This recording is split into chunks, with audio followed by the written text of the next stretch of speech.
Hi guys, it's Miss Hopkins, and today we're going to talk about an activist from a about 150 years ago named Emir Abd ElKader.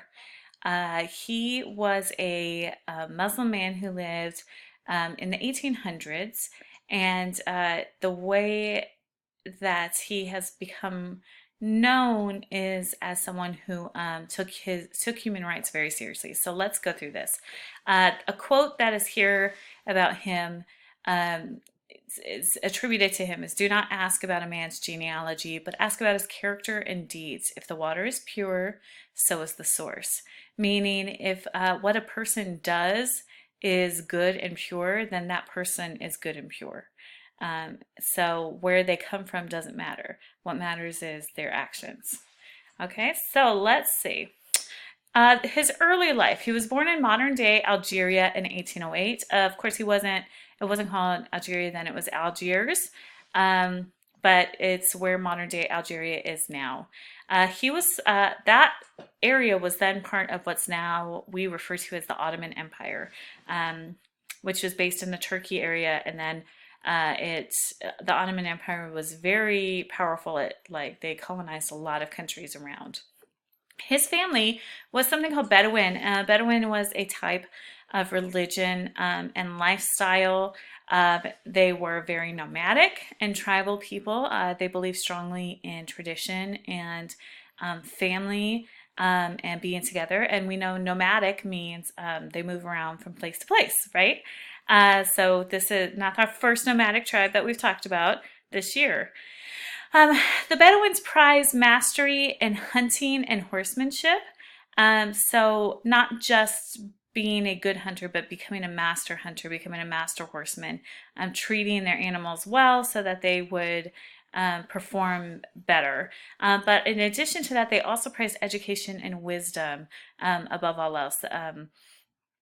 You think about nomadic tribes that move around a lot, maybe you don't think about them prizing education, but it was a big tenet in their life. His father was a Sufi Islamic religious leader. We've been talking that Sufi is one of the types of Islam. His father was basically an Islamic Sufi minister, a religious leader. His mother was highly educated, which would have been especially if you were living in the United States or Europe, women weren't highly educated at that time. It didn't seem like it was a thing that would have been important. But to them and El-Kader's family, it was very important that the women were educated. So when El-Kader is a teenager, his father goes on Hajj. Now, Hajj is the spiritual journey to Mecca. Islamic people have some tenets of their religion, things that they believe truly faithful Muslims should do. And one of those is the journey to Mecca. Mecca is the birthplace of the Prophet Muhammad, who's a major figure in Islam. And if you can afford it and you are physically able to make the journey, faithful Muslims are supposed to make Hajj, or the spiritual journey to Mecca, at least once in their lifetime. But it's not like you can't be a good Muslim and not do it. They understand that people can't afford it or they're just not able to go. But Hajj is a tenet, something that all Muslim people strive to do. So he was chosen by his father to take this journey to Mecca. It was going to take a long time. And they were on their way, but the Ottoman Bey, I know that looks like Beyonce, but it's not. It means chief. The Ottoman Bey stopped them because they were Bedouin. They weren't Ottoman, and the Bey was afraid that they were trying to start an uprising. They had these people, they were traveling to do Hajj, and all these people were joining them, and so he thought they were trying to start an uprising, which they weren't. They were just trying to complete Hajj, but that's what they thought. So he imprisoned them for 2 years. Now, he did put them, they had decent living conditions. They were treated well, but they were not allowed to leave, and they were not allowed to continue their journey. But finally, they were allowed to move on, and they were able to complete Hajj. And as they went on their Hajj, they traveled to all these different places, and they saw people of different religions. And you would think that someone who is a highly respected leader in a specific religion would think, okay, you have to be this religion. But in fact, his father taught him to respect the other religions, not just Islam. He said that a Muslim is one who submitted to the will of God. So it didn't have to be their God. It didn't have to be submitting in their way.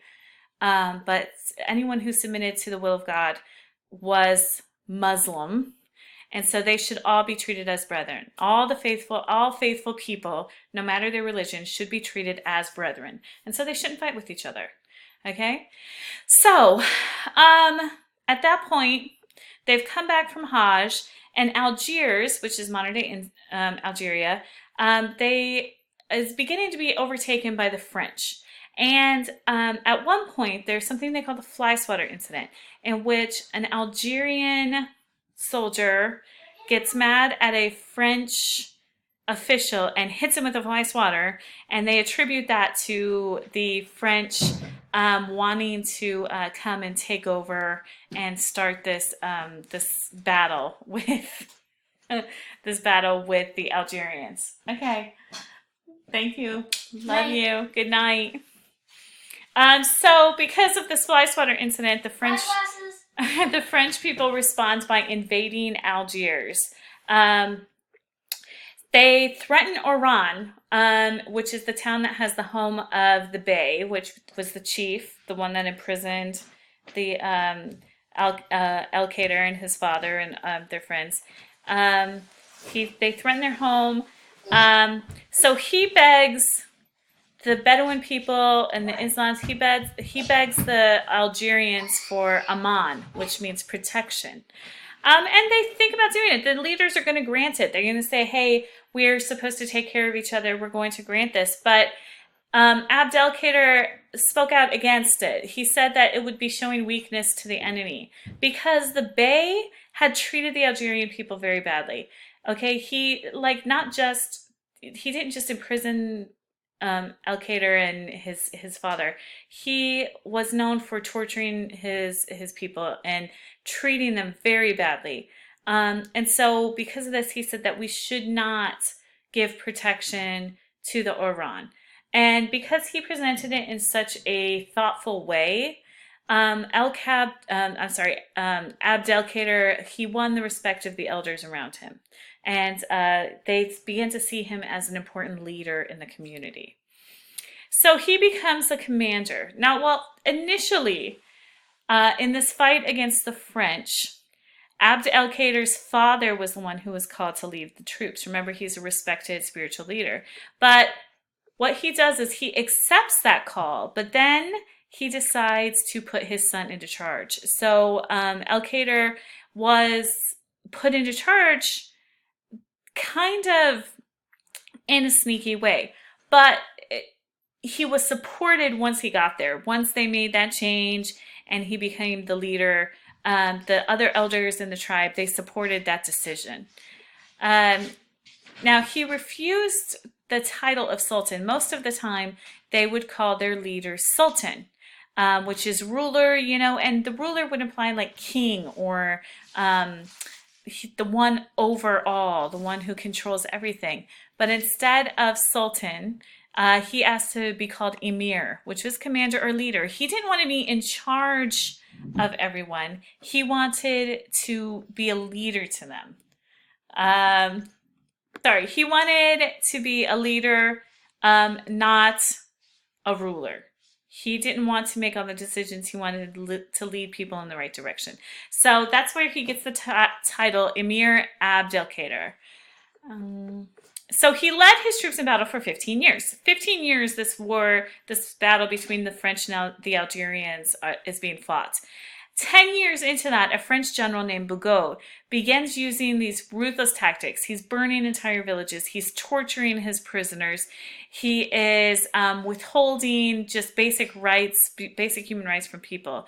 And it was the custom at the time that you would react the same way back. These are called scorched earth methods, meaning you're not going to leave anything behind. You're going to burn everything in your wake, which is something that they did in the Civil War on both sides. The North and the South both used these scorched earth tactics.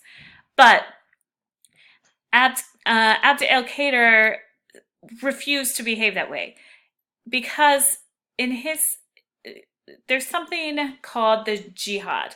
And people assume that a jihad means that there's a terrorist gonna come and he's gonna attack everything. But a jihad, the word jihad just translates into struggle.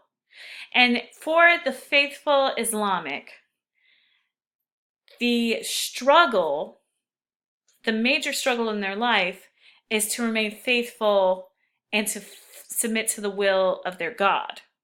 So that's what they call the major jihad. So in Abd ElKader's brain, that's his major jihad, that's his major struggle. And this fight with the French is a minor struggle. So he wasn't going to compromise what he believed about how people should be treated in order to win the smaller battle, which would have been the battle with the French. Okay, so he refused to retaliate in that same way. And he becomes known as a human rights leader because he put his morals above all. He did not want victory over his morals. So he refused to use the brutal tactics, and he was known for his fair treatment of French prisoners. It was not unheard of to completely torture people who were their prisoners. But Abd ElKader, as the leader of these Algerians, refused to torture. In fact, they would receive the same ration as the soldiers. So they're not starving their prisoners, they're feeding them the same thing that they're feeding their soldiers. He at the end of not the end, but after a little while, a French priest he asks for an exchange of a prisoner, and Abd ElKader says it's not. Why would we just exchange one? Everyone should be free, and he manages to arrange for the exchange of nearly all the French and Algerian prisoners so that they become free. And he forbade any mistreatment of his prisoners. And if one of his soldiers mistreated one of the prisoners, then they were punished because they knew that that was against what he believed. So in the end, he has to surrender. The French have a more powerful military, and they are using more brutal tactics. But he remained renowned for his mercy. There is a town in Iowa called ElKader, and it was named after him. At the time that the town was being established, the man who established the town read all about Abd ElKader and his methods, the brave things he did, but also the way that he treated people. And so he decided to name his town that he was establishing after him. So we have ElKader, Iowa, named after Abd ElKader. His dedication to the oppressed, no matter who they were, is relevant today. He refused to compromise his morals for the sake of victory. He only wanted to remain dedicated to his jihad, his struggle, his moral code. And it didn't matter what people were being oppressed. If it was the French prisoners, if it was the Algerian Muslims, if it was anyone who was being oppressed, his dedication was to alleviate that oppression for them. And that is a lesson that we can still take from today. So our first human rights leader that we are talking about, our first human rights activist that we're going to be talking about this week is Emir Abd ElKader. So yeah, that's it. Thanks for listening, guys.